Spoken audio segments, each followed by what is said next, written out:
Bismillahirrahmanirrahim. Raditu billahi rabban wa bil islami dinan wa bi Muhammadin nabiyyan wa rasulah. Rabbi zidni ilma warzuqni fahma. Amin. Sebelum masuk ke pembelajaran, Ibu absen dulu ya, cek kehadirannya. Yuk. Erlin Fatmawati Hadir. Siti Rizkyani Hadir. Funi Zulfa Hadir, Bu. hadir semua ya berarti.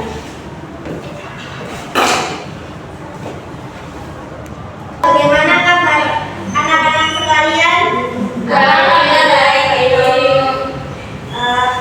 Langsung saja masuk ke materi ya. Kita akan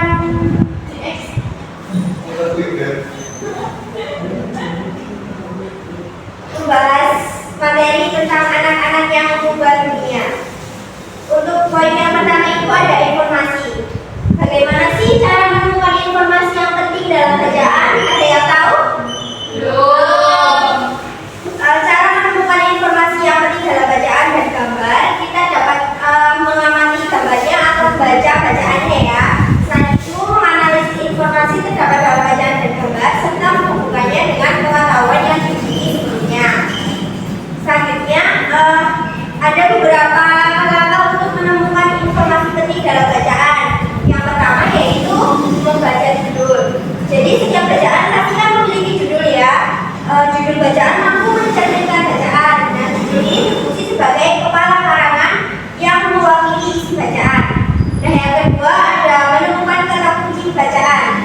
Nah, kata kunci ini merupakan kata-kata penting yang dapat menggambarkan keseluruhan isi bacaan.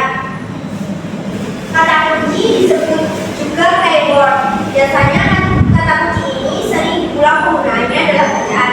Jadi dengan mengetahui kata kunci, kalian dapat menemukan informasi penting dalam suatu bacaan. Nah, yang ketiga kita dapat mengajukan pertanyaan adiksiba, yaitu dari kata tanya apa, di mana, siapa, kapan, mengapa, dan bagaimana. Nah, yang terakhir dengan cara menemukan kalimat utama, yaitu kalimat utama merupakan kalimat yang memuat ide pokok atau gagasan pokok. Nah, biasanya ini kalimat utama ini terdapat pada di awal paragraf, akhir, atau awal dan akhir paragraf. Yang ketiga yaitu menentukan gagasan dari gambar atau teks visual. Kalian dapat mengetahui pesan yang disampaikan hanya dengan melihat gambar. Melalui gambar, kalian dapat memperoleh gagasan lainnya dengan cara membaca teks. Oleh karena itu, gambar disebut teks visual. Dalam teks visual, penyampaian informasi gagasan atau pesan menggunakan media gambar. Kalian juga dapat mengembangkan informasi, gagasan, atau pesan dalam gambar ke sebuah tulisan. Yang materi yang kedua adalah teks biografi. Nah, biografi ini berasal dari bahasa Yunani yang artinya itu bios atau hidup dan graphian atau tulis. Biografi adalah tulisan tentang kisah riwayat hidup seseorang. Teks biografi berisi tentang kisah tokoh dalam mengarungi kehidupannya serta kelebihan tokoh yang dapat menginspirasi. Ciri-ciri teks biografi memuat info asli berdasarkan fakta dalam bentuk narasi atau deskripsi. Faktualnya berdasarkan pengalaman seseorang yang patut diteladani. Bahasa yang digunakan juga harus lugas, jelas, tidak bertele-tele, dan tidak menimbulkan pemahaman yang berbeda dari isi dari teks biografi. Nah, biografi ini tidak hanya biodata tokoh, tetapi juga lebih kompleks karena berisi pandangan, sikap, perasaan, pemikiran, hingga peristiwa yang dialami tokoh tersebut. Nah, teks biografi ini biasanya berisi sejarah hidup seseorang sejak lahir sampai sekarang, bahkan sampai tokoh tersebut meninggal dunia. Tokoh yang sering dibuat teks biografi biasanya orang yang sudah sukses, orang inspiratif, atau tokoh-tokoh terkenal seperti pahlawan-pahlawan bangsa. Contohnya seperti ilmuwan, pengusaha, sastrawan, dan pahlawan. Beberapa contoh biografi seperti Ki Hajar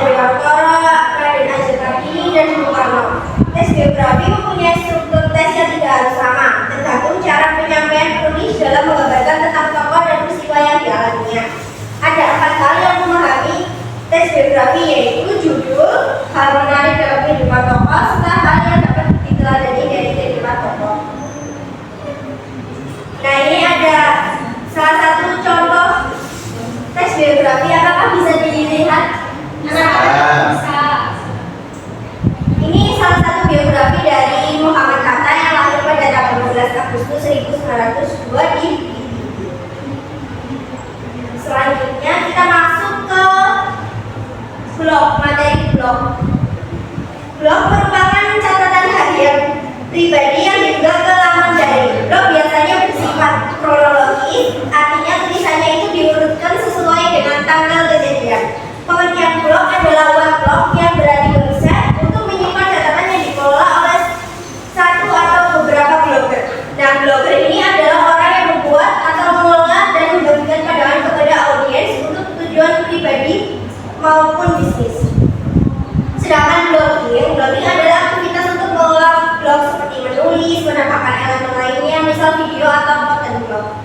Blog mempunyai fungsi yaitu sebagai ruang berbagi untuk menghasilkan uang, sarana menyalurkan hobi menulis, dan menciptakan kesan baik bagi sang blogger jika suatu saat melamar pekerjaan.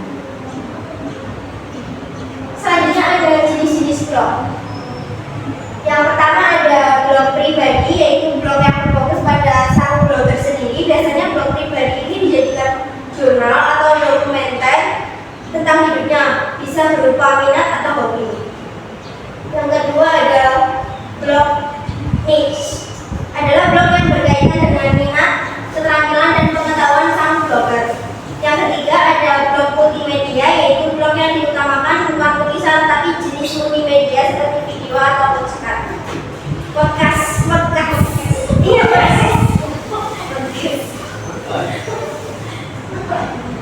Yang keempat ada blog berita, adalah blog yang berfokus pada kegiatan aktual seperti informasi terbaru yang ditulis industri tertentu. Yang kelima ada blog bisnis. Nah, blog ini biasanya memanfaatkan website perusahaan untuk dengan bisnisnya.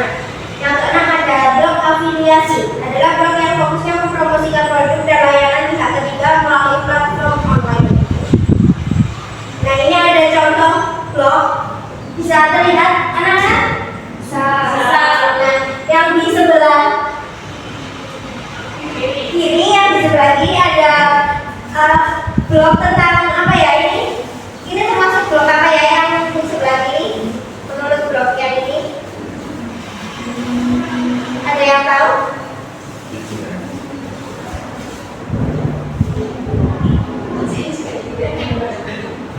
Nah, ini termasuk blog yang blog pribadi. Jadi fokus pada sang blogger sendiri, karena ini menceritakan tentang penulisnya ini menceritakan pengalaman liburan pada saat di Bali. Selanjutnya ada materi yang selanjutnya ada pidato. Anak-anak di sini ada yang pernah berpidato? Pernah. Nah, pidato sendiri itu merupakan suatu pengungkapan pikiran dalam bentuk kata-kata yang ditujukan kepada audiens atau pendengar. Orang yang melakukan pidato disebut orator. Sebelum memulai pidato, kita harus mengetahui langkah-langkah yang harus disiapkan, yaitu menentukan topik, menentukan tujuan, mengumpulkan bahan pidato, serta pemahaman dan penghayatan materi yang akan disampaikan. Nah, ada beberapa kriteria pidato yang baik, yaitu tema, judul, dan isi harus sesuai dengan yang disampaikan. Nah, yang kedua, penyampaiannya harus runtut, tidak bertele-tele. Yang ketiga, bahasanya itu bahasa yang baik atau menarik audiens, tidak mengandung singgungan, tidak menyinggung audiensnya. Yang keempat adalah kejelasan vokal, artikulasi, dan intonasi. Nah, pada saat penyampaian pidato juga vokalnya itu harus jelas, intonasinya juga. Yang kelima ada gaya dan improvisasi pidato.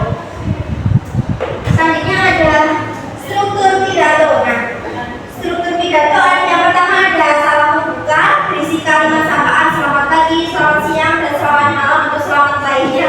Contohnya selamat yang kedua yaitu ada pendahuluan. Nah, adalah pengantar ke arah pokok-pokok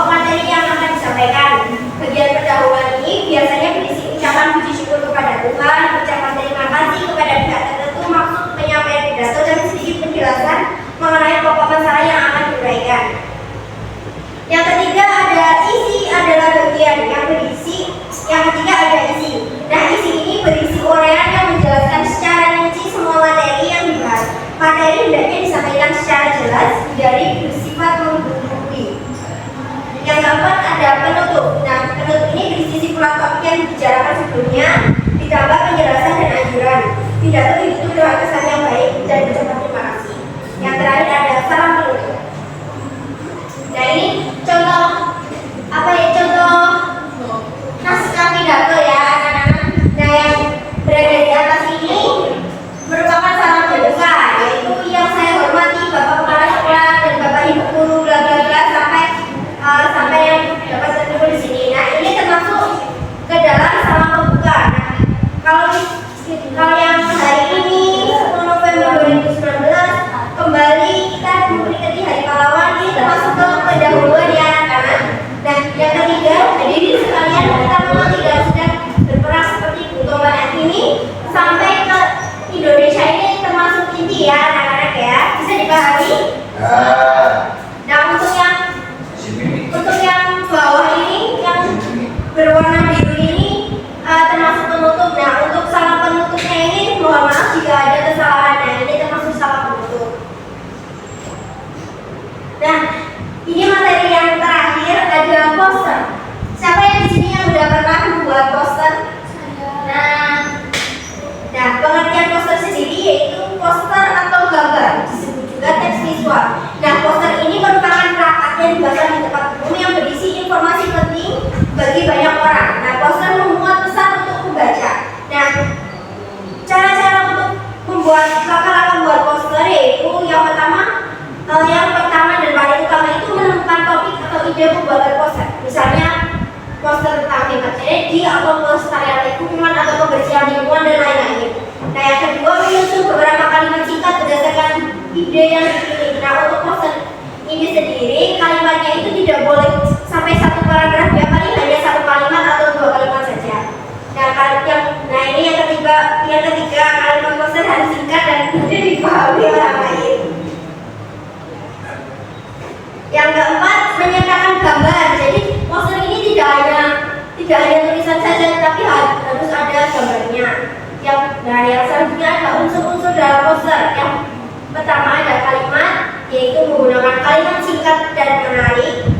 Yang kedua, gambar, menggunakan gambar yang harus mendukung isi. Nah, gambarnya ini harus sesuai dengan isi dalam poster tersebut ya. Jadi kalau misal kita buat poster tentang kebersihan lingkungan, ya mungkin gambarnya membuang sampah kepada tempatnya, jangan menyimpang. Yang ketiga ada penyajian. Nah, tampilan posternya ini juga harus menarik dan mudah. Nah, ini contoh poster. Kalimatnya tidak sampai satu paragraf atau panjang ya, ini hanya beberapa kata saja. Nah, juga didukung oleh gambar-gambar. Nah, ini juga. Jadi gambarnya ini harus sesuai dengan kalimatnya ini ya. Nah, untuk selanjutnya Ibu beri tugas ya. Kalian membawa pensil warna atau apa gitu? Sekarang membuat poster ya, penugasannya ya. Aku kasih tugas ya. Nah, tugasnya itu membuat poster ya. Ini tugasnya individu. Bisa lihat ini ya, kriterianya ada kalimatnya, ada gambarnya, dan gambarnya juga harus serasi dengan kalimatnya. Ibu bagi kertas satu-satu ya.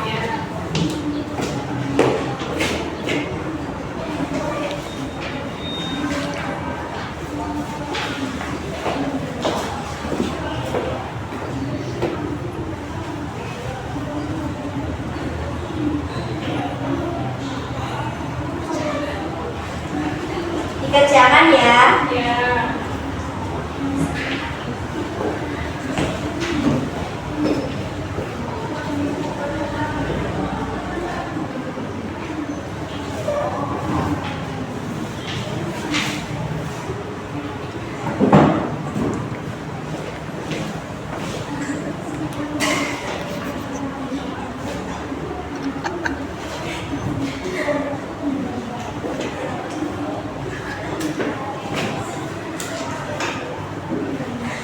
Sudah selesai, Bu. Oh, ini sudah selesai. Yang lainnya sudah selesai belum? Belum.